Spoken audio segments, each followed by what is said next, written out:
Ladies and gentlemen, boys and girls, welcome to another F2P review from PasticheofSkin. This time we're taking a look at Spelunker World, which is available now free on PlayStation 4, particularly in the US accounts. I'm not too sure Spelunker World's available to us EU residents yet, but you should be able to give it a check out soon. It's essentially a dungeon crawler with a scaredy cat little miner who's running around trying to get rich off treasures that he finds in the depths and darknesses of the cliffside. It's Dig Dug. It's a bunch of other games I can't even think of the name of right now, like 1001 Spikes. It's an Indiana Jones kind of story. The man goes digging with his faithful pooch to find himself some treasures. And speaking of the faithful pooch, he does do a really good job. He digs right good, digs like good dog, good diggy. And he digs and finds some amazing things. Some of them actually not too bad, like 3-star items, just like this. They're absolutely beautiful. They can make it look good in my character. But then you realize, it doesn't fit my character model! This is the first complaint I have with the free-to-play mechanics of this. You can dig for items. They may not be items you can use, but you'll still get them. And then you can spend money on them if you want. Then you can buy some items and upgrade it. Yep, you have that option. The real money store in this game is actually a little bit, it's not annoying, it's absolutely fine. You can play through the game without it. It takes a very large bit of skill to balance yourself out whenever you're playing the game on solo, and I really don't recommend it because it's going to be very grindy. What you need to do instead is check out the group rooms. Group exploration is the main mechanic of this game. It's multiplayer. The game is multiplayer in all ways that you should play it like this, but the levels can be played solo if you're good enough. And I personally wouldn't recommend it as a starting off. You'll see, just looking at people's levels and characters, that they have so much gear and equipment that you just can't even imagine to have, that they've just built over time of just running these dungeons over and over and over again. And I won't say that it's quick and easy to get the gear to kind of start to be competitive.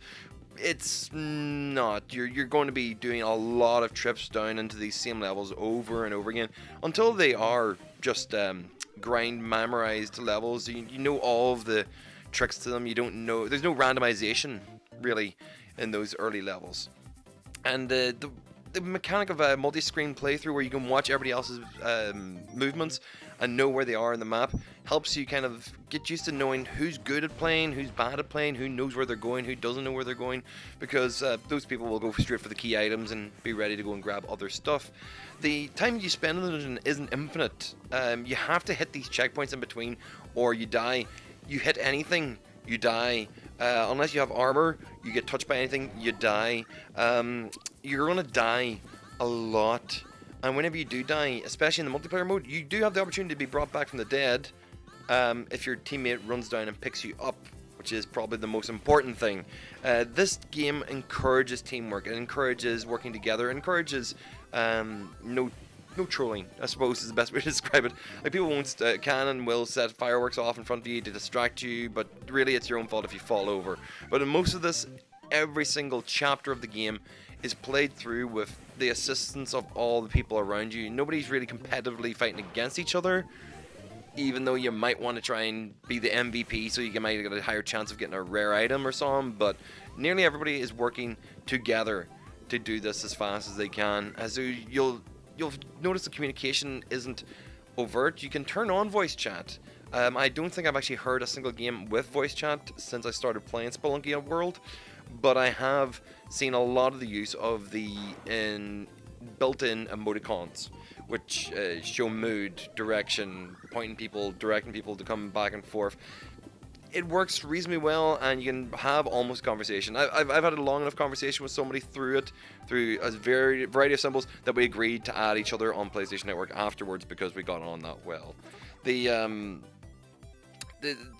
playing with other people, multiplayer is always something that I always find either is completely nailed on the head in competitive and not very, very well implemented in co-op games. It's the best way to describe it. Co-op always tends to be that this is a level that could be done with one person, we have two people do it.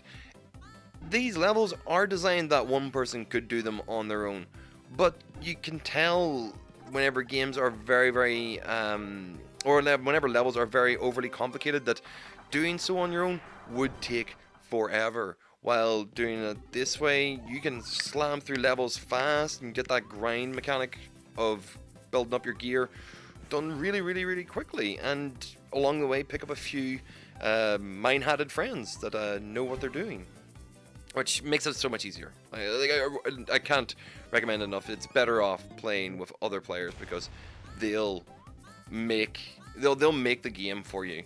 And in the end, I think it's this is one of those games that you could probably drop about half an hour, 45 minutes into with friends and come out with at least one piece of gear each that you'd be pleased with without breaking the bank in gameplay terms.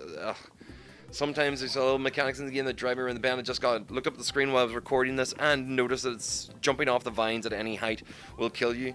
You have to train yourself to actually work. You have to train yourself to actually work the right way around levels. That you can't take the shortcuts that you think you would take as a normal platforming game. Whenever you can see the ground underneath you, you take a quick fall damage in this, and you could really screw yourself over because you needed that one more life, and nobody could come and save you. So yeah, guys, there's not much really to talk about Spelunky other than the free-to-play store, which does have its own in-game currency that you transfer across and buy at varying prices. I'm not a huge fan of in-game stores in general, but I found through the few hours of gameplay that I had of this that I didn't need it. But if you're going to prolong your gameplay, you might need to worry about moonstones and resuscitation items, and especially defensive items that allow you to not get killed by every single thing that comes your way. The equipment and gear that you get from the digging and random drops can be of the wrong gender for your character, which does mean that you'd have to buy another character in a way to actually have a female version of your Spelunker, which I think you can get or will be able to unlock as you play further through the caves from the wider world map, which might I add, if you haven't already done them, solo can still be done with co-op players to move you further through the game. You don't have to force yourself through solo just to party up with other people. The good idea is to start a run very early on in a cave system, and you might be able to follow with that same group of people. There are a number of seasonal events and special events that run out throughout the year and throughout months. There is one currently at the moment for Christmas and New Year's, which even has the front icon for Spelunker World kind of updated for a festive season, which is adorable and cute in its own way. The items and the stuff that you get from it, the drops, again, randomized, but it would make your experience starting off over Christmas a lot more enjoyable, a lot easier, and you could probably do a little catch-up reaching up with the other characters of higher level a lot quicker if you took part now rather than leaving it until after the new year. So that's a quick top tip to actually go and jump into the game as early as you can. Essentially making you an early adopter for a game that's free to play. Fair enough. I don't know if that's actually probably my way of saying I like this game and I recommend it, but I do. It has a charm to it that is really simplified.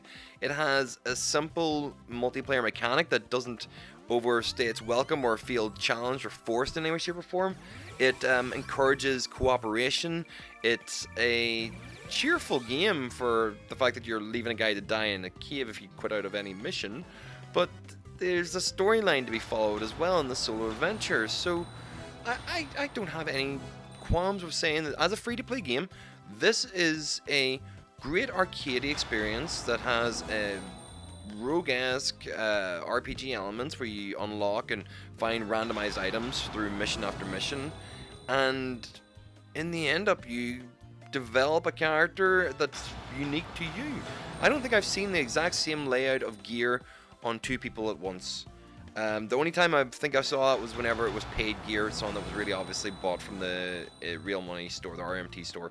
Everybody else has a particularly unique little looking character, an avatar and Spelunker of their own, and I think you should give it a try too. So that's 2 dirt digging doggy paws up, thumbs, whatever it is, to say you should check out Spelunky World. It's available now on the PS4, on the US PSN, and it should be available on the EU PSN before the end of Christmas. So I highly recommend you go and check it out, get it for free, give it a bit of a playthrough, and have yourselves a really wonderful time. So thank you very much, and Merry Christmas from here at PasticheofSkin. I hope to see you in the next video.